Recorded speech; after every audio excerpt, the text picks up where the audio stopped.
बच्चों, last class में हमने डबल फर्टिलाइजेशन, ट्रिपल फ्यूजन, ये सारा कुछ देख लिया था।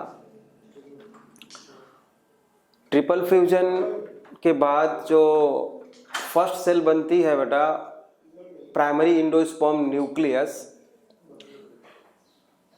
वो उसका अब फर्दर डेवलपमेंट जो होगा उसको हम बोलते हैं एंडोस्पर्म डेवलपमेंट।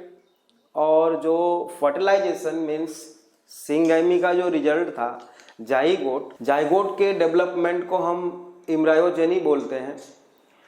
और ये दोनों जो है पोस्ट फर्टिलाइजेशन इवेंट्स हैं। अभी तक हम लोगों ने जो भी पढ़ा है इस चैप्टर में वो प्री फर्टिलाइजेशन इवेंट्स था। अब हम पढ़ने जा रहे हैं बेटा पोस्ट फर्टिलाइजेशन इवेंट्स। ठीक है, pre fertilization events, fertilization and post fertilization. तो फर्टिलाइजेशन में हमने double fertilization and triple fusion ये दोनों देख लिया था। और फर्टिलाइजेशन अब हम देखने जा रहे हैं बेटा पोस्ट फर्टिलाइजेशन इवेंट्स में सबसे पहले एंडोस्पर्म डेवलपमेंट।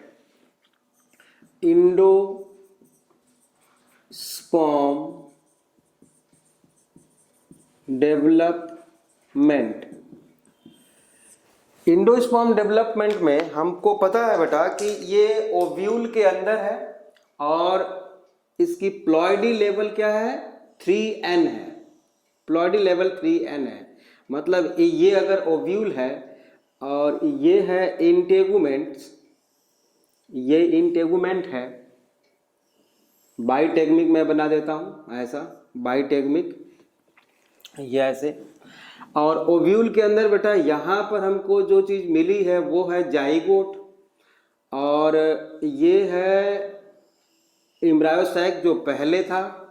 और यहाँ पे एक सेल मिली है बेटा वो है 3n, जिसको हम पेन बोलते हैं, प्राइमरी एंडोस्पर्म न्यूक्लियस।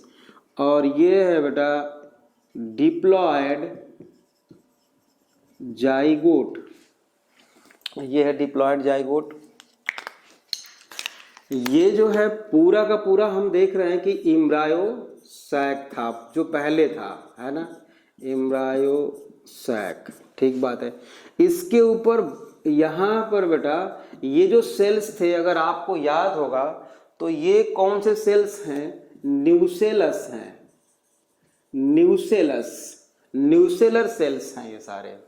ये दोनों जो हैं इंटेगुमेंट है, इंटेगुमेंट्स, ये दोनों इंटेगुमेंट्स, ये सारा न्यूसेलस है। और यहाँ पे हमने 3n एंडोस्पर्म न्यूक्लियस देखा और यहाँ पे जाइगोट है। अब इसका डेवलपमेंट और इसका डेवलपमेंट अलग अलग चीज़ है बेटा। इसमें जो डिवीजन होगा फर्दर माइटोसिस के थ्रू, और जो कुछ भी बनाएगा उसको हम बोलते हैं एंडोस्पर्म डेवलपमेंट। और ये जो डेवलप करेगा उसको हम बोलेंगे एम्ब्रायो बनाएगा ये, तो एम्ब्रायोजेनी बोलेंगे। ठीक बात है। अब दोनों का अलग अलग डेवलपमेंट देखना है तो पहले हम इसका डेवलपमेंट स्टार्ट करते हैं, एंडोस्पर्म का। तो बेटा सबसे पहले क्या होता है इसमें, ध्यान रहे हम केवल एम्ब्रायोसैक लेके चल रहे हैं, ये इसको लेके चल रहे हैं हम। ठीक बात है ना, केवल इसको, एम्ब्रायोसैक को। तो इसमें बेटा होगा, यहाँ पे हम लिख दें ओनली कैरियोकाइनेसिस। कैरियोकाइनेसिस आप जानते हो, सेल डिवीजन आप पढ़ चुके हो। कैरियन प्लस काइनेसिस मतलब डिवीजन, न्यूक्लियस का डिवीजन। ठीक बात है। ओनली कैरियोकाइनेसिस, साइटोकाइनेसिस नहीं होगी, है ना, साइटोकाइनेसिस नहीं होगी in primary endosperm nucleus. Primary endosperm nucleus में केवल कैरियोकाइनेसिस होगा बेटा। ठीक बात है। अगर ऐसा होगा तो ये है एम्ब्रायोसैक।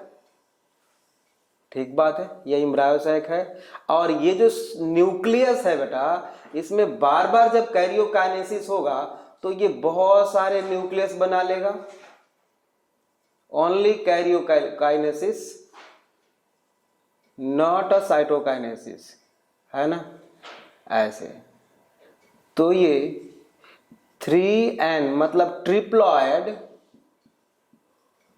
न्यूक्लियस बहुत सारे बन गए, ठीक है। यहाँ पे जाइगोट है हमारा, इसको हम छोड़ देते हैं, बस ऐसे बना देते हैं क्योंकि इसका डेवलपमेंट हमें अलग से पढ़ना है। तो ये है ट्रिप्लॉयड न्यूक्लियस, बहुत सारे बन गए, ठीक है। इसके बाद बेटा क्या होगा कि ये ओव्यूल है, ठीक है, और यहाँ पर ये जाइगोट है।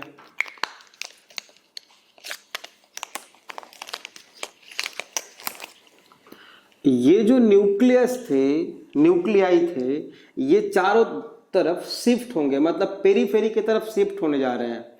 ऐसा तब होगा बेटा जब इसमें वैक्यूल की फॉर्मेशन हो जाएगी, मतलब ये जो है एक वैक्यूल बन गया, इसमें वैक्यूल बना। वैक्यूल क्या करेगा बेटा, इस सारे न्यूक्लियस को पेरीफेरी की तरफ शिफ्ट करेगा, है ना। तो न्यूक्लियाई शिफ्टेड इन पेरीफेरी, यहां पे हम लिख दें न्यूक्लियाई शिफ्टेड इन पेरीफेरी। सारे न्यूक्लियस पेरीफेरी में आके यहाँ पर ये शिफ्ट हो गए। ऐसा इसलिए हुआ बेटा क्योंकि वैक्यूल ने इनको पुश कर दिया बाहर के तरफ, ठीक बात है। अच्छा, इसके बाद वॉल फॉर्मेशन होगी। वॉल फॉर्मेशन किसके ऊपर वॉल फॉर्मेशन, ये जो न्यूक्लियाई हैं, न्यूक्लियस हैं, इनके ऊपर वॉल फॉर्मेशन होगी। वॉल फॉर्मेशन का मतलब क्या हुआ, साइटोकाइनेसिस, मतलब अब साइटोकाइनेसिस होने जा रही है, ठीक बात है। तो ये जो साइटोकाइनेसिस है बेटा फ्रॉम पेरीफेरी टू सेंट्रल होता है, मतलब इधर से इधर की तरफ जाएगा, ठीक बात है। Wall formation that is cytokinesis. Cytokinesis, तो जब साइटोकाइनेसिस होगी बेटा तो इसका स्ट्रक्चर जो है कुछ ऐसे हो जाएगा। ये तो था जाइगोट, ठीक है, और ये जो न्यूक्लियस थे बेटा, ये बीच में वैक्यूल है, और ये जो न्यूक्लियस है इनके ऊपर ऐसा ये वॉल फॉर्मेशन, है ना, साइटोकाइनेसिस, वॉल फॉर्मेशन, ठीक है। ये बात समझ में आ गई अच्छी तरह। मतलब ये जो ट्रिप्लॉयड न्यूक्लियस था, इससे एंडोस्पर्म कैसे बन रहा है आप देख रहे हो। अब इसके बाद वाला स्टेप बेटा दो हो सकता है, या तो क्या होगा बेटा, ये पेरीफेरी की तरफ शिफ्ट हो जाएगी पूरी तरह, या पूरा का पूरा एम्ब्रायो सैक क्या हो जाएगा, एंडोस्पर्म से फिल हो जाएगा, भर जाएगा पूरी तरह। मतलब ये में भी एम्ब्रायो सैक में भी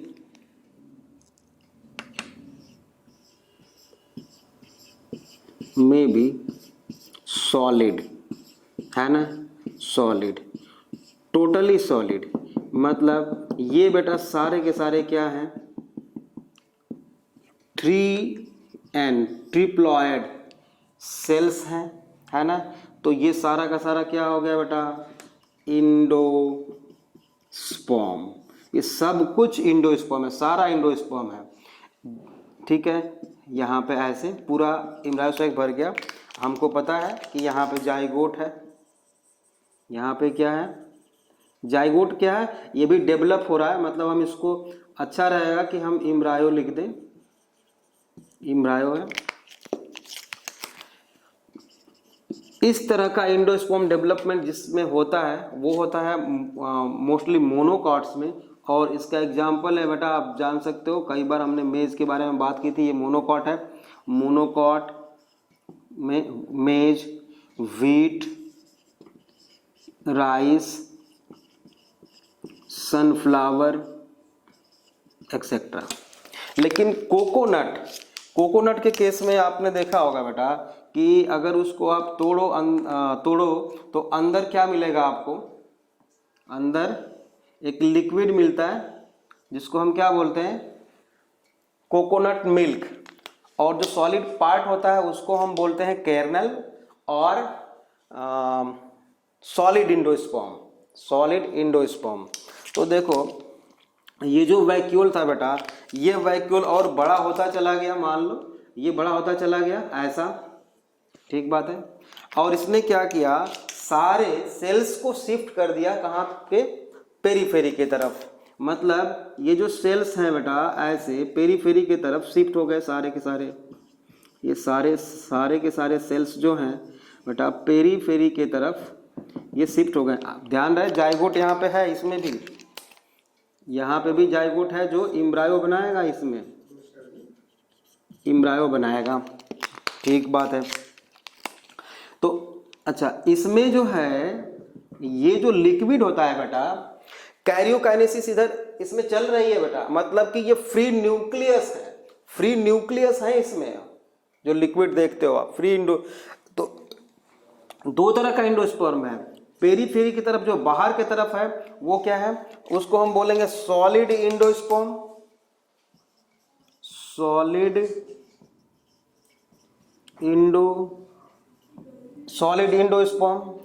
और सेल्यूलर इंडोस्पर्म। इसको सेलुलर हम इसलिए बोल रहे हैं बेटा क्योंकि इसमें साइटोकाइनेसिस भी हुई है, ये कंप्लीट सेल बन चुका है, सेलुलर इंडोस्पर्म। और इसको बोलते हैं कोकोनट मील, ठीक है, कोकोनट मील भी बोल सकते हैं। और इसका एक और नाम दे सकते हैं, हमने भी बोला था केर्नेल, है ना, केर्नेल भी बोलते हैं इसको, ठीक बात है। अब ये जो लिक्विड पार्ट है बेटा, इस लिक्विड पार्ट को हम बोलते हैं कोकोनट मिल्क। कोकोनट मिल्क में आप क्या देख रहे हो, इसमें फ्री न्यूक्लियस है ना, फ्री न्यूक्लियस इसमें है, और वो 3N है। इसका एग्जांपल लिख देता हूं मैं, कोकोनट। यहाँ पे आप जानते हो इम्ब्रायो होता है, +1 में हमने डायग्राम बना के देखा था। तो ये हो गया बेटा इंडोस्पर्म का डेवलपमेंट। इस तरह के इंडोस्पर्म के डेवलपमेंट को हम बोलते हैं, आपने देखा कि पहले फ्री न्यूक्लियर डिवीजन होगा, इसलिए इस तरह के डेवलपमेंट को हम बोलते हैं free nuclear endosperm, free nuclear endosperm, ठीक है। सेकेंड वन एग्जाम्पल आप देख जानते हो, second one is cellular endosperm. Second one is, पहला था free nuclear endosperm. Free nuclear endosperm most common है, एक चीज आप लिख लेना जो अभी हमने पहले पढ़ा था, ये मोस्ट कॉमन होगा, ठीक बात है। और पॉलीपेटेली में होगा, पॉलीपेटेली आप जानते हो, पॉलीपेटेली। और अब जो बताने जा रहा हूं मैं वो है सेल्यूलर इंडोस्पर्म, सेल्यूलर इंडोस्पर्म। ये लेस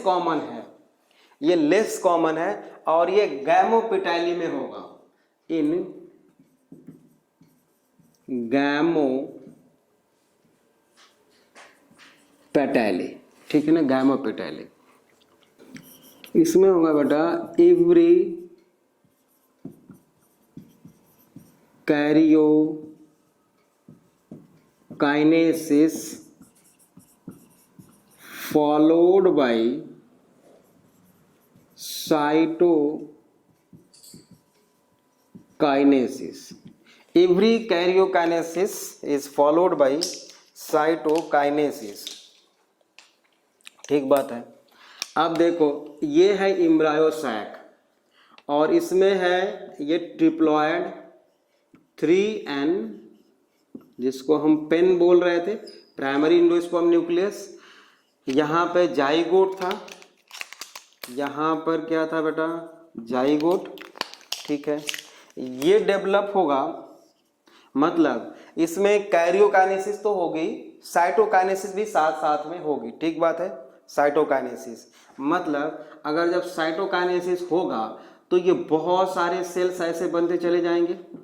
न्यूक्लियस डिवाइड किया, साइटोकाइनेसिस भी हुई, तो ये बहुत सारे सेल्स बनते जा रहे हैं। ठीक है। और ये है जाइगोट, ये है जाइगोट जो एम्ब्रायो बनाएगा। ठीक बात है। और ये क्या है, ये है इंडोस्पर्म, इंडोस्पर्म। ठीक है। अब ये थोड़ी देर बाद पूरी तरह बेटा कंप्लीटली ये सारा इंडोस्पर्म भर गया। मतलब ये क्या है बेटा, इंडोस्पर्म, सारे के सारे 3n है, ट्रिप्लॉइड हैं, और यहाँ पे जाइगोट है। मतलब पूरी तरह से कुछ नहीं है उसमें। इसमें क्या है, every karyokinesis followed by cytokinesis, और पूरा का पूरा ट्रिप्लॉइड सेल से ये पूरा एम्ब्रायो सैक भर जाता है। अब इसका एग्जाम्पल है बेटा, इसका एग्जाम्पल है बाल्सम, बाल्सम धतूरा, बाल्सम धतूरा, पेटूनिया, पेटूनिया। ये 3 एग्जाम्पल हैं, काफ़ी हैं। जो मैं लिखता हूँ एग्जाम्पल वो तो आपको याद ही रखना है। तो मुझे लगता है दूसरा आप सेलुलर इंडोस्पर्म आपको पूरी अच्छी तरह समझ में आ चुका है। Third one is helobial, helobial endosperm. Third one is helobial endosperm, helobial endosperm. इसमें बेटा हम लिखेंगे इट इज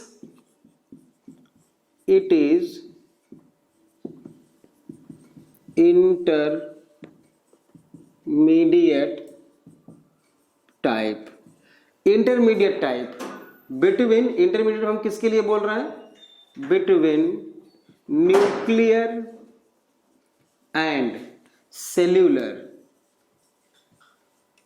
इंडोस्पर्म। न्यूक्लियर और सेलुलर इंडोस्पर्म दोनों के बीच का है ये टाइप, हेलोबियल टाइप। इसमें क्या होता है बेटा कि ये जो है एम्ब्रायो सैक है, ठीक, यहाँ पर आप देख रहे हो जाइगोट है। ठीक बात है, यहाँ पे जाइगोट है, और बेटा यहाँ पे पेन है, यहाँ पे क्या है, पेन है। प्राइमरी इंडोस्पर्म न्यूक्लियस जो ट्रिप्लॉइड है। तो फर्स्ट डिवीजन जो होगा, फर्स्ट डिवीजन मतलब यहाँ पे हम लिखें बेटा first karyokinesis followed by cytokinesis. ठीक बात है। मतलब जो फर्स्ट कैरियोकाइनेसिस होगी, मतलब फर्स्ट डिवीजन होगा वो कंप्लीट डिवीजन होगा। बट एक बात है इसमें, ये जो डिवीजन होगा बेटा, पहला डिवीजन वो अनइक्वल होगा बेटे, अनइक्वल। मतलब इसके बाद जो 2 सेल बनने वाली है वो एक बड़ी होगी और एक छोटी होगी। तो ये जो सेल बनती है बेटा वो ऐसे बन जाती है, इधर एक छोटी सेल बन गई और इधर एक बड़ी सेल है। ये सेंट्रल सेल है, आप जानते हो सेंट्रल सेल है। मतलब इसमें डिवीजन हुआ तो 2 न्यूक्लियस बन गए और बीच में वॉल फॉर्मेशन हो गई। और यहाँ पे हमारा क्या है, जाइगोट तो है ही, हमको पता है यहाँ पे जाइगोट है। 2 अनइक्वल सेल बन गई बेटा। ये जो छोटी सेल है बेटा ये स्लोली मतलब इसमें ग्रोथ बहुत ही स्लो होता है ना, ग्रो स्लोवर। यहाँ पे हम लिख भी देते हैं ग्रो स्लोवर। ये बड़ा वाला तेजी से ग्रो करेगा, है ना। ओनली, अच्छा एक चीज और है, इसमें क्या होगा बेटा, इस छोटी वाली सेल में ओनली कैरियोकाइनेसिस, छोटे वाले सेल में ग्रोथ बहुत ही स्लो होगी और क्या होगा, केवल और केवल कैरियोकाइनेसिस होगा। ठीक बात है। अब ये क्या होगा, ग्रो फास्ट वो स्लो ग्रोथ कर रहा है तो ये फास्ट ग्रो करेगा, है ना। और क्या होगा इसमें, क्या होगा, ओनली कैरियोकाइनेसिस कि साइटोकाइनेसिस भी बता सकते हो आप लोग? बिल्कुल, ओनली कैरियोकाइनेसिस, देख लो, ओनली कैरियोकाइनेसिस, है ना, मतलब कि न्यूक्लियर डिवीजन दोनों में। अब क्या होगा बेटा, इसके बाद वाला जो हमें स्ट्रक्चर मिलने वाला है वो कुछ इस तरह से होगा कि ये है एम्ब्रायोसाइक मान लो। अब इसमें ऊपर में थोड़ा हम कलर इसका चेंज कर देते हैं ऊपर वाले का। यहाँ पे वॉल फॉर्मेशन एक हुई थी, यहाँ पर एक वैक्यूल है, ये वैक्यूल मैं लिख देता हूँ इसको वैक्यूल। और बेटा यहाँ पर केवल कैरियोकाइनेसिस हो रही है, आप जानते हो, तो ये न्यूक्लियस बनते चले जाएंगे ऐसे, मतलब these are the nuclei of smaller cell, these are the nuclei. यहाँ पे न्यूक्लियस बहुत सारे आ गए, ठीक बात है। अब क्या होगा कि ये जो बड़ा वाला सेल था बेटा, इसमें भी वैक्यूल की फॉर्मेशन हो गई, इसमें भी वैक्यूल की फॉर्मेशन हो गई। और कैरियोकाइनेसिस तो हो ही रही है, आप जानते हो, इसमें भी कैरियोकाइनेसिस हो रही है। इसको हम रेड कलर से दिखाते हैं बेटा, ये है न्यूक्लियस, बहुत सारे न्यूक्लियस हैं।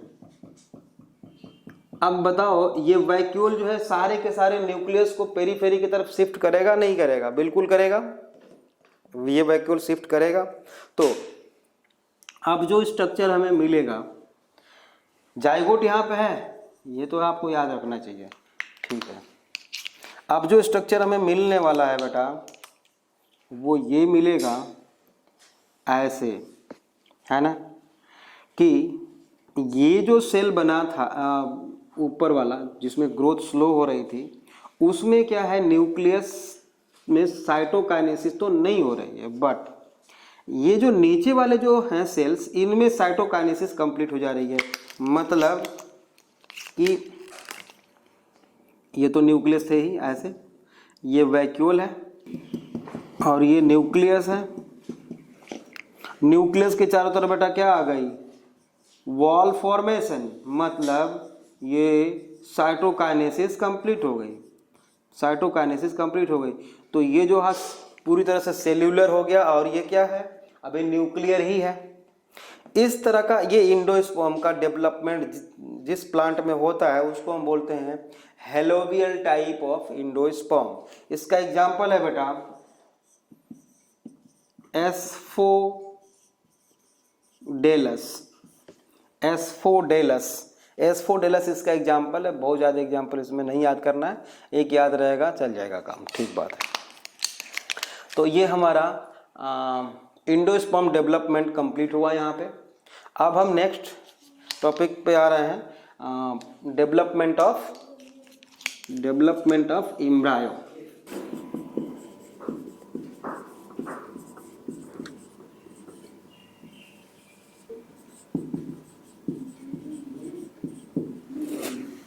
एम्ब्रायोजेनी में बेटा डेवलपमेंट ऑफ एम्ब्रायो हम लोग पढ़ेंगे, ठीक बात है। अब इसको स्टार्ट करने के पहले थोड़ा सा हमें ओव्यूल का स्ट्रक्चर देखना पड़ेगा फिर से, कि ओव्यूल में जो आफ्टर फर्टिलाइजेशन स्ट्रक्चर बने थे वो क्या क्या थे। ये ओव्यूल है, ओव्यूल के अंदर एम्ब्रायोसाइक, एम्ब्रायोसाइक में बेटा ये है एक single cell fertilized cell, zygote, ठीक है। ये है इंटेगुमेंट ऐसा, ये है फ्यूनिकल, फ्यूनिकल ये है। अब क्या करते हैं बेटा कि इसके डेवलपमेंट को आसानी से समझने के लिए इसको हम 180 डिग्री पे पूरे स्ट्रक्चर को हम रोटेट करते रहे 180 डिग्री पे। मतलब ये अगर ये माइक्रोपाइल इधर है, फ्यूनिकल इधर है, ये क्या है बेटा, माइक्रोपाइल है, माइक्रोपाइल है। तो इसको हमने अगर रोटेट किया 180 डिग्री पे तो ये ऐसा हो जाएगा बेटा, यहाँ पे जाइगोट आएगा और यहाँ पे जो अभी अभी हमने पढ़ा है पेन, ये पेन है प्राइमरी एंडोस्पर्म न्यूक्लियस, और ये है जाइगोट,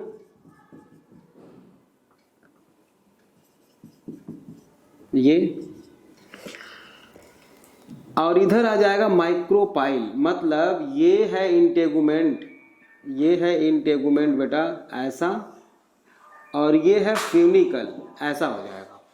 ये सिर्फ हम आपको समझाने के लिए बता रहे हैं, ताकि जब इसके आगे हम बताएंगे तो आप डिस्टर्ब ना हो जाओ कि समझ में ना आए कि ये है क्या चीज़। ठीक है, अब आप याद रखना कि ऊपर की तरफ माइक्रोपाइल है, माइक्रोपाइल है ऊपर की तरफ।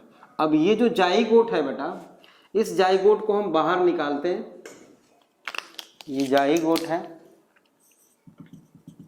इस जाइगोट को हम बाहर निकालते हैं यहाँ पर, ये देखो ये है जाइगोट, इसको हम तब तक इरेज कर देते हैं, इरेज कर देते हैं। देखो ये है जाइगोट, ठीक बात है बेटा। इस जाइगोट में क्या हुआ है, क्या हुआ है बताओ, पहली बार क्या होगा, माइटोसिस। किसमें माइटोसिस होगी, आप जानते हो माइटोसिस होती है जाइगोट बनने के बाद, और ये माइटोसिस डिवीजन जो होता है बेटा वो होगा ट्रांसवर्स, ट्रांसवर्स, ट्रांसवर्स होगा डिवीजन, पहला डिवीजन है ना। और क्या होता है, unequal, transverse division, unequal division zygote में होने वाला है। हम प्लॉइडी लेवल जानते हैं, जाइगोट की डिप्लॉयड होती है, और हमें ये भी पता होना चाहिए बेटा कि इधर के तरफ माइक्रोपाइल है, ऊपर के तरफ माइक्रोपाइल है। ठीक है, तो ये जो सेल बनेगी, अब इसको हम इरेज कर देते हैं। अब जो सेल बनेगी यहाँ पर दो सेल बनेगी, एक लाइन हम खींच देते हैं ऐसे हल्का सा, दो सेल बनेगी बेटा, एक बड़ी सेल बनी, अनइक्वल डिवीजन होगा, मैंने बोला पहले ही आपको अनइक्वल डिवीजन होगा, और जो दूसरी सेल बनी बेटा यहाँ पर ऐसा, वो छोटी बनी, ठीक बात है। इसको हम बोलते हैं बेटा बेसल सेल, इसको हम बोलते हैं बेसल सेल। ये है लार्ज, है ना, ये लार्ज सेल है बेसल सेल ऊपर वाली, और नीचे वाली जो सेल है बेटा स्मॉल जो है उसको हम टर्मिनल सेल बोलते हैं, टर्मिनल सेल बोलते हैं, टर्मिनल सेल। अच्छा, इस बेसल सेल को हम एक नाम और दे सकते हैं, इसका नाम है सस्पेंसर सेल, सस्पेंसर सेल और बेसल सेल। ठीक है, और इसको हम टर्मिनल सेल और इम्ब्रियोनल सेल्स भी बोल सकते हैं, या इम्ब्रायो सेल्स भी बोल सकते हैं, इम्ब्रायो सेल भी हम इसको बोल सकते हैं। देख लो अनइक्वल है, ठीक है, बहुत आराम से चल रहे हैं, समझ में आ जाएगा। ठीक है, अब आप बताओ, towards the chalaza, towards the chalaza basal cell है या इम्ब्रायो सेल है या इम्ब्रियोनल सेल है, बताओ। चैलेजा के तरफ कौन सी सेल है, याद करो, ये ऊपर क्या है, माइक्रोपाइल है, तो चैलेजा क्या होगा, इधर होगा, तो टुवर्ड्स द चैलेजा एम्ब्रियो सेल। इसके नीचे लिख लो, चाहो तो आप लिख सकते हो, यहां पे लिख सकते हो टुवर्ड्स द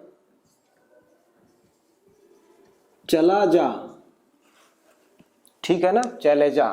ठीक है, ये किधर होगा, towards the micropyle, basal cell towards the micropyle, ठीक बात है। इस स्ट्रक्चर को हम बोलते हैं बेटा, इस स्ट्रक्चर को हम बोलते हैं टू सेल्ड इम्ब्रायो। ये जाइगोट था, जाइगोट से टू सेल इम्ब्रायो तक डेवलपमेंट हो चुका है। अच्छा, अब क्या होगा बेटा, ये जो सस्पेंसर सेल है ना, इसमें डिवीजन होगा। सस्पेंसर सेल में सस्पेंसर सेल में यहाँ पर हम ऐसे कर देते हैं। इसमें सस्पेंसर सेल में कई सारे डिवीजन होंगे और डिवीजन होने के बाद यहाँ पर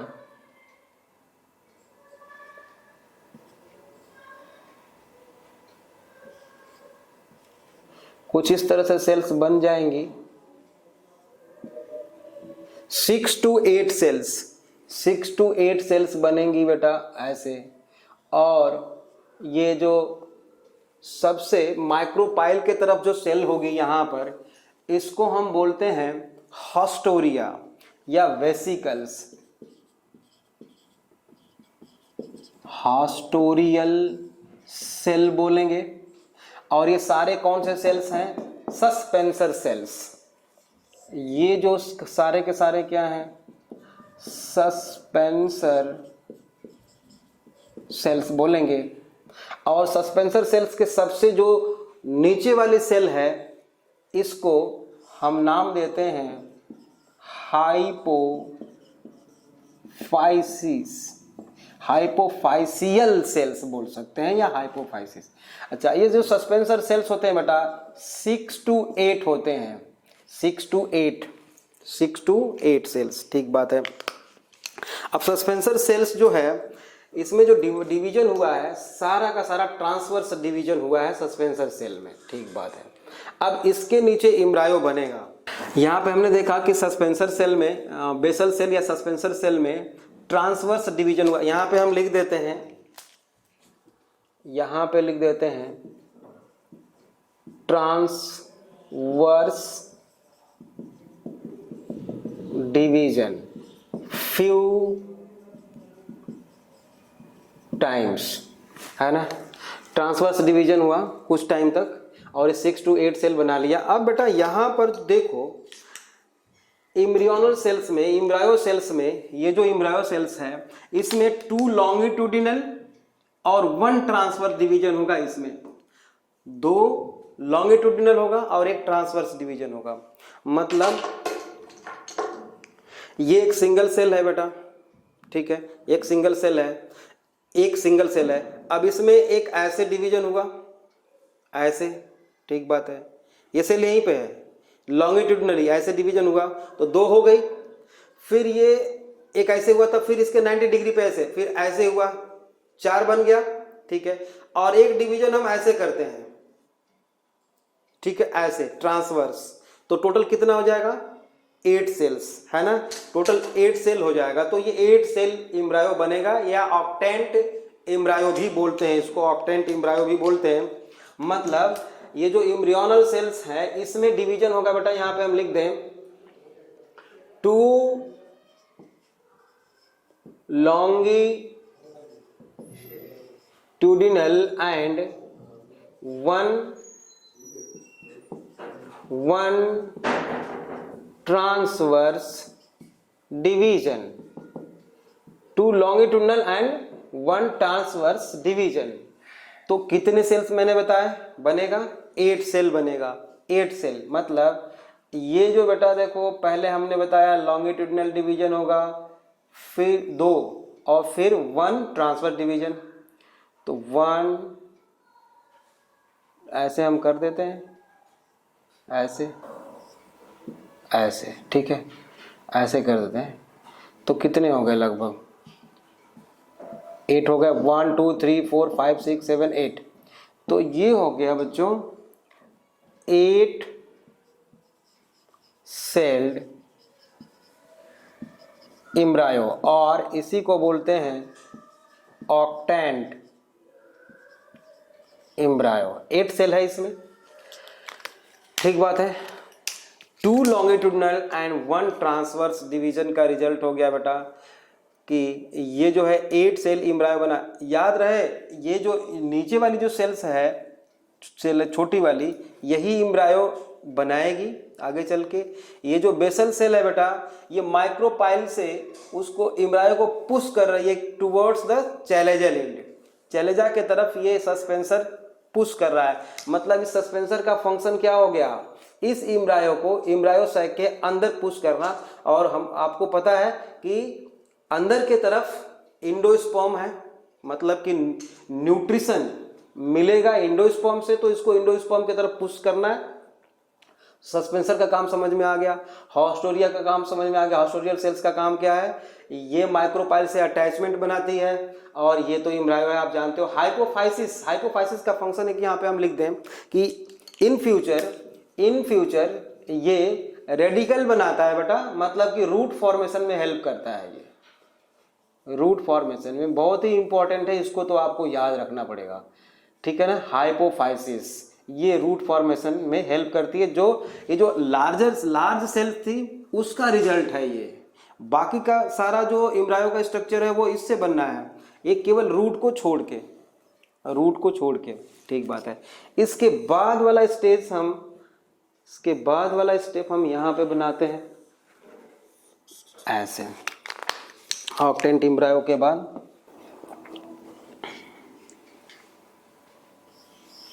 ये है हॉस्टोरियल सेल्स, है ना, हॉस्टोरियल सेल्स। और इसके नीचे बेटा ये सस्पेंसर सेल हम बना देते हैं। ये है सस्पेंसर सेल, ये है हॉस्टोरियल सेल, और ये है सस्पेंसर सेल।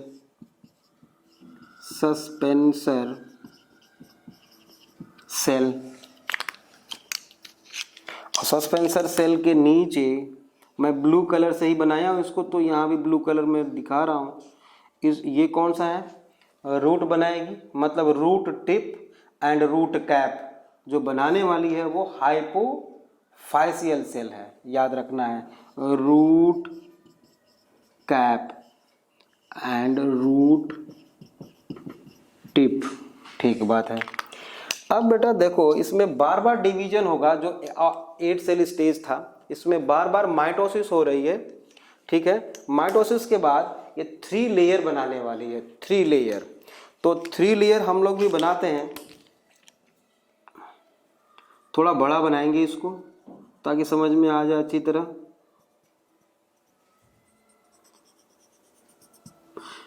ये बेटा आउटर मोस्ट लेयर हो गई, आउटर मोस्ट लेयर।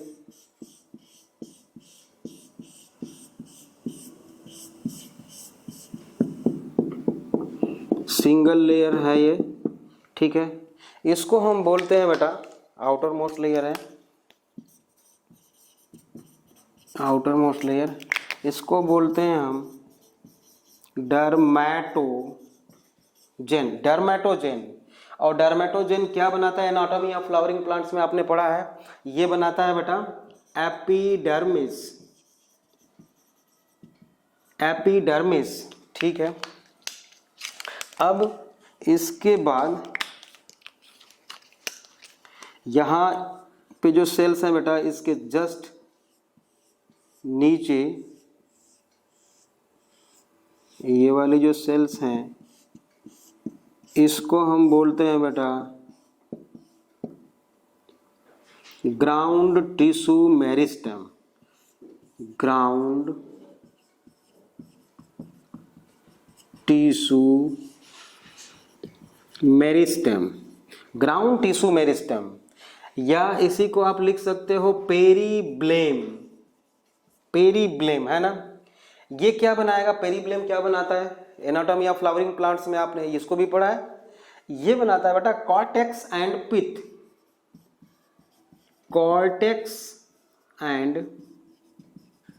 पिथ बनाता है ये। और सबसे अंदर की तरफ मैं ग्रीन कलर से दिखा देता हूं, यहां पे बहुत सारे सेल्स हैं बेटे।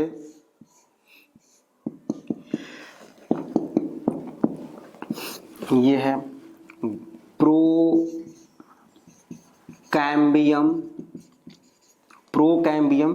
प्रोकैम्बियम को क्या बोलेंगे, और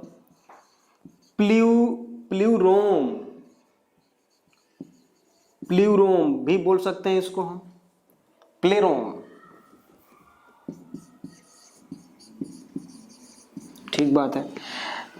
ये क्या बनाएगा, वैस्कुलर स्टैंड, है ना, वैस्कुलर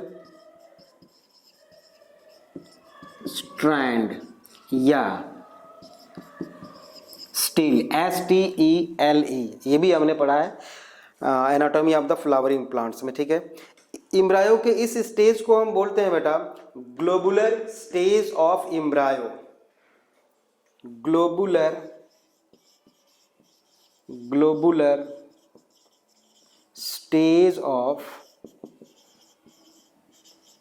इम्ब्रायो। एक ग्लोब लाइक स्ट्रक्चर बनाया है ना, या इसको हम प्रो इम्ब्रायो भी बोल सकते हैं, ग्लोब लाइक स्ट्रक्चर। और प्रो इम्ब्रायो, ठीक है ना। सिमेट्री इसमें कैसी है आप देख रहे हो, रेडियल सिमेट्री है, यहाँ से काटेंगे, यहाँ से काटेंगे, यहाँ से काटेंगे, यहाँ से, यहाँ से, यहाँ से, केवल इम्ब्रायो में। तो रेडियल सिमेट्री होती है बेटा ग्लोबुलर स्टेज ऑफ इम्ब्रायो में। अच्छा, वो जहाँ पे हमने एक ऑक्टेन सेल्स बनाया है बेटा, उसको हम जो बाहर वाले जो 4 सेल्स हैं वहाँ पे जो देख रहे हो हाइपोबेसल सेल्स बोलते हैं, और नीचे वाले को हम एपीबेसल सेल्स बोलते हैं। मतलब ये जो चारों सेल्स हैं बेटा, इनको हम हाइपोबेसल सेल्स बोलेंगे, और नीचे के 4 वाले सेल्स को एपीबेसल सेल्स बोलते हैं। Hypobasal cells and epibasal cells. अब ये हाइपोबेसल सेल्स जो है बेटा हाइपोकोटाइल बनाते हैं। हाइपोबेसल सेल्स हाइपोकोटाइल आप जानते होंगे, हाइपोकोटाइल बनाते हैं एक्सेप्ट रूट टिप एंड, यहाँ पे मैंने लिखा है except root tip and root cap, बाकी सारे बनाएंगे उससे, है ना। हाइपोकोटाइल प्रोड्यूस करता है। एपिकोटाइल क्या प्रोड्यूस करता है? Terminal cell, terminal cell produce 2 cotyledon and plumule, है ना। 2 कोटिलेडन एंड प्ल्यूम्यूल लिख दूं यहाँ पे। ये जो है बेटा ये 2 कोटिलेडॉन एंड प्ल्यूम्यूल बनाएगा, और ये क्या बनाएगा? हाइपोबेसल सेल्स, मैंने बताया आपको क्या बनाएगा, hypocotyl except root cap and root tip. तो ये ग्लोबुलर स्टेज तक आपको समझ में आ चुका है मुझे लगता है। अब क्या है, इसके बाद मैं इसको मिटा देता हूं, थोड़ा यहीं पे दिखाता हूं। इसके बाद आता है बेटा heart shaped embryo. Heart shaped embryo का मतलब ये है कि ये हॉस्टोरियल सेल है, यहाँ पे सस्पेंसर सेल है बेटा ऐसे, ठीक है। और ये जो ग्लोबुलर स्टेज था बेटा, ग्लोबुलर स्टेज कुछ इस तरह से बन जाता है ऐसा, है ना, ये हार्ट के जैसा। तो इम्ब्रायो मतलब ग्लोबुलर स्टेज के बाद ये है heart shaped embryo, heart shaped embryo है ये, ठीक है। इसके बाद आता है, ठीक है ना, ऑक्टेंट के बाद ये, इसके बाद ये हार्ट शेप्ड के बाद आता है बेटा horse shoe shaped. Horse shoe shaped का मतलब ये है कि ये जो इम्ब्रायो है यहाँ पे हॉस्टोरिया है, और ये सस्पेंसर सेल अब छोटे हो जाते हैं, ये भी याद रखना है आपको। अब ये जो ग्लोबुलर स्टेज के बाद ये जो सस्पेंसर सेल हैं छोटे होते चले जाएंगे, और ये हॉर्स शू शेप्ड के जैसा, मतलब ऐसे तो था ही ये, देख रहे हो, और इसमें जो है ये थोड़ा सा ऐसा निकल आता है ये ऐसे।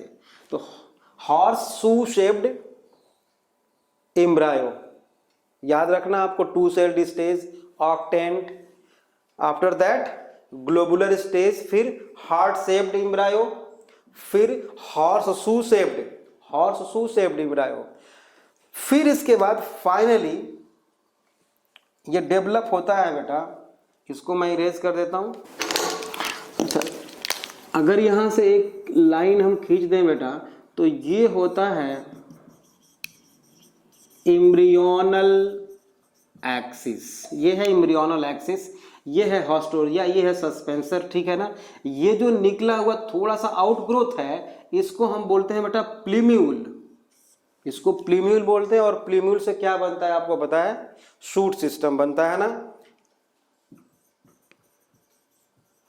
प्ल्यूम्यूल लिख दिया मैंने। अच्छा, two celled stage, octant, globular stage, heart shaped, after that horse shoe shaped embryo. इसके बाद बेटा ये बन जाता है, ये मान लीजिए कि ये क्या है, हॉस्टोरिया है और सस्पेंसर है, रिड्यूज हो गया है ये, ठीक है ना। हॉस्टोरिया सस्पेंसर सेल्स सारे के सारे रिड्यूज हो गए हैं और ये ऐसा हो गया, छोटा सा हो गया एक।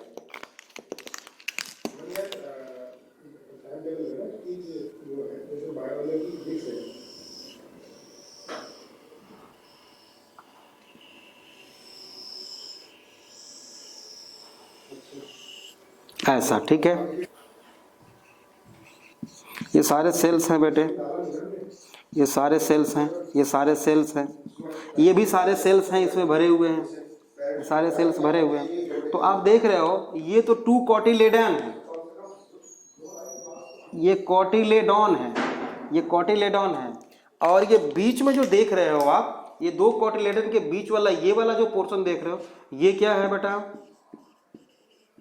प्लूम्यूल है जो सूट सिस्टम बनाएगा। बिल्कुल सही बात है। यहाँ पे जो देख रहे हो आप, देख लो वहां पे दिख रहा है अभी हाइपोफाइसिस में, ये जो है बेटा ये क्या बनाएगा, रेडिकल बनाएगा। ये है रेडिकल, ठीक है, और ये है सस्पेंसर, ये है सस्पेंसर, सस्पेंसर है ये, और ये रेडिकल, ये कॉटिलेडन, ये प्लूम्यूल। ठीक बात है, यहाँ तक समझ में आ गया। एक टिपिकल डाइकॉट एम्ब्रायो का स्ट्रक्चर आपके एनसीईआरटी में थोड़ा सा अलग दिख रखा है, इसी को अलग तरीके से थोड़ा बना दिया उसने क्या किया है बेटा, टू कॉटिलेडन प्लूम्यूल रेडिकल तो हमें दिखाना ही दिखाना है। अब ये देखो यहाँ पर ये ऐसा बनाया इन्होंने, ठीक बात है, ऐसा बना के इधर एक कॉटिलेडन दिखा दिया, ऐसा एक कॉटिलेडन ये है, दूसरा कॉटिलेडॉन ये है, एक कॉटिलेडन ये है, दूसरा कॉटिलेडन ये है, और यहाँ पर क्या है बेटा, ये है प्लूम्यूल, ये प्लूम्यूल है, और प्लूम्यूल के नीचे ये है एपिकोटाइल, एपिकोटाइल, ठीक बात है, ये कॉटिलेडॉन, कॉटिलेडॉन, टू कॉटिलेडॉन है यहाँ पे, देख रहे हो। अच्छा, यहाँ पे है बेटा हाइपोकोटाइल, ये है एपिकोटाइल, ये हाइपो। अब बताओ रेडिकल कहाँ पे होगा, रेडिकल यहाँ पे होगा, यहाँ पे रेडिकल होगा, ठीक बात है। तो ये हो गया a typical structure of a typical dicot embryo, ठीक है ना। अच्छा, typical dicot embryo is equal to embryonal axis plus two cotyledon, embryonal axis plus two cotyledon, ऐसा हम बोल सकते हैं। अच्छा, ये तो हो गया बेटा डाइकॉट एम्ब्रायो का डेवलपमेंट। मोनोकॉट का भी ऐसा ही कुछ होता है, जो डाइकॉट और मोनोकॉट में डिफरेंस होता है उसको अभी हम लिख लेते हैं, बट उसके पहले एक typical structure of monocot seed, monocot seed का हम देख लेते हैं। मोनोकॉट सीड का बेटा ये जो है एक कॉटिलेडॉन ये है, ठीक बात है, और ऐसा कुछ है और ऐसे है। तो मोनोकॉट में मेज प्लांट में आपने देखा होगा कि उसमें हम कॉटिलेडॉन को स्कूटेलम बोल रहे थे, स्कूटेलम, ठीक है ना। तो ये है यहाँ पे स्कूटेलम, ये स्कूटेलम है, मतलब यही कॉटिलेडन है, ठीक है, ये कॉटिलेडन है, ये हाईली डेवलप्ड कॉटिलेडन है। दूसरा जो कॉटिलेडन होगा बेटा वो कुछ इस तरह से होगा, इधर है कॉटिलेडन कुछ ऐसे थोड़ा सा निकला हुआ, ये रिड्यूज है, इसको हम बोलते हैं एपीब्लास्ट, एपीब्लास्ट।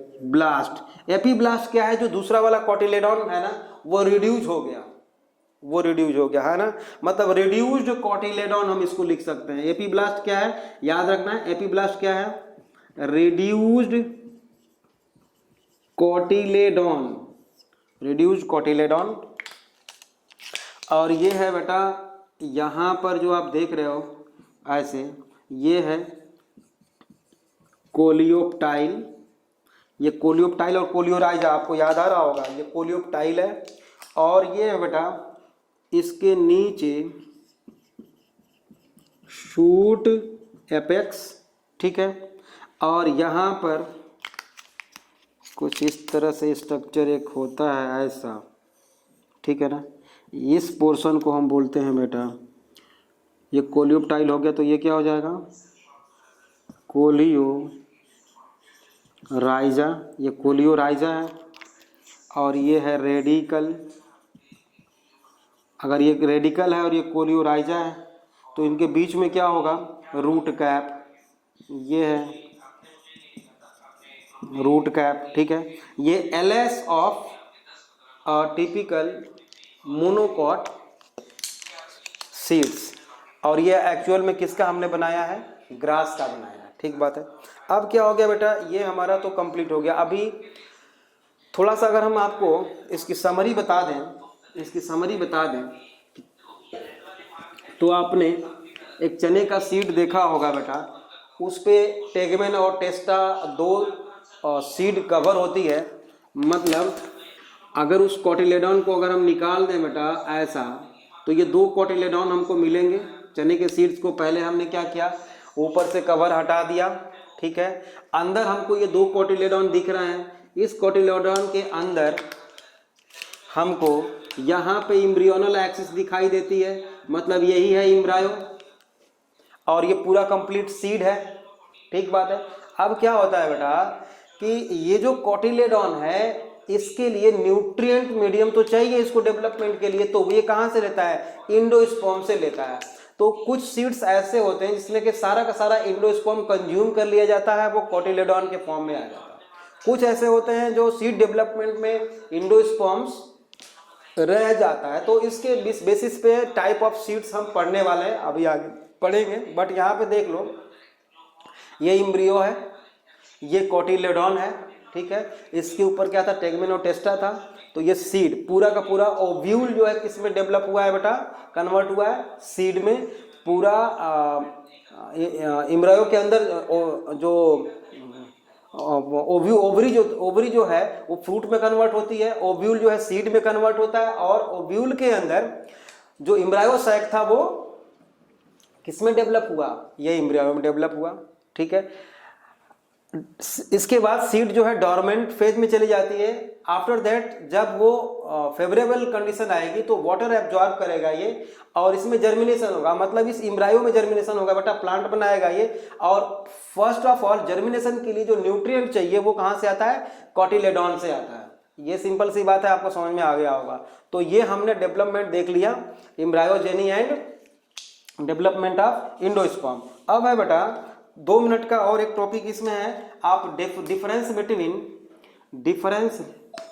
हेडिंग दे दो, difference between dicot and monocot embryo. तो इधर हम लिख देते हैं बेटा डाइकॉट इम्ब्रायो, इधर लिख देते हैं हम मोनोकॉट इम्ब्रायो। दोनों में डिफरेंस क्या है, फर्स्ट डिफरेंस लिखिए, बेसल सेल्स फॉर्म डाइकॉट में, basal cell form 6 to 8 celled suspensor, 6 to 8 cell suspensor है ना। मोनोकॉट में लिखेंगे basal cells produce, basal cell produce single celled suspensor, इसमें लिखो सिंगल सेल्ड सस्पेंसर, ठीक बात है। अब सेकेंड डिफरेंस लिखेंगे, डाइकॉट इम्ब्रायो में terminal cells produce, terminal cell आपको पता है, produce embryo, terminal cell produce embryo except बोलो radical, terminal cell produce embryo accept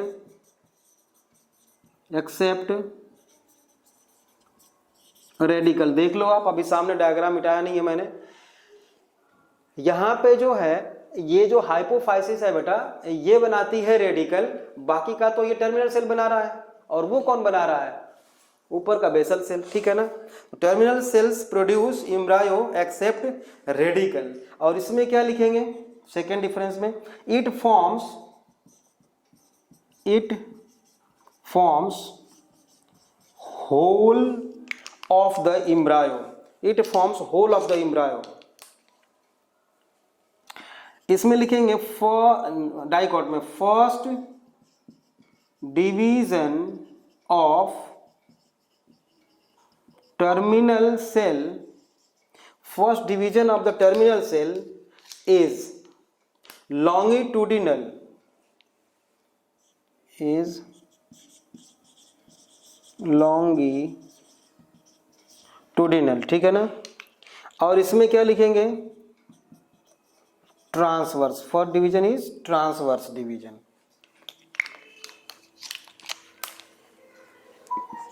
next difference dicot में लिखेंगे plumule is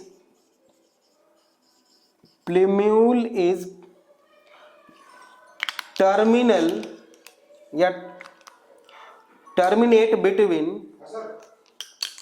plumule is terminal between cotyledon, या ऐसे लिख देंगे plumule is placed between cotyledon, plumule is placed between cotyledon. और इसमें लिखेंगे प्लूम्यूल इज लैटेरल, प्लूम्यूल मोनोकॉट में प्लूम्यूल इज लैटरल, मैंने डायग्राम बनाया था, ठीक है ना, plumule is lateral. Next difference जो सब दुनिया जानती है, आप लिख लो डाइकॉट में क्या होगा, हैव 2 कोटिलेडन, और इसमें क्या लिखेंगे 1 कोटिलेडन, ठीक है ना।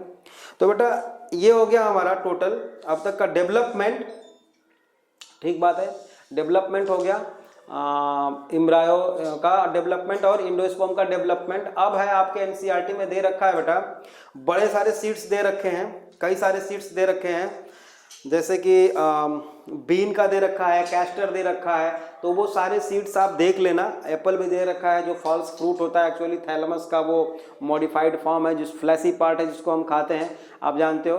तो आप क्या करोगे, ये सारे सीड्स एनसीईआरटी से, सीड्स का डायग्राम जो आपके एनसीईआरटी में दिया हुआ है, कैस्टर का दिया हुआ है, बीन का दिया हुआ है, एप्पल दिया हुआ है ना, स्ट्रॉबेरी दिया हुआ है, ऑनियन दिया हुआ है, मेज दिया हुआ है, तो ये सारे के सारे डायग्राम आपको एनसीईआरटी से जस्ट कॉपी करना है और करना ही करना है उसको, क्योंकि हमको नहीं पता कि नीट में कहाँ से कौन सा क्वेश्चन पूछ देगा।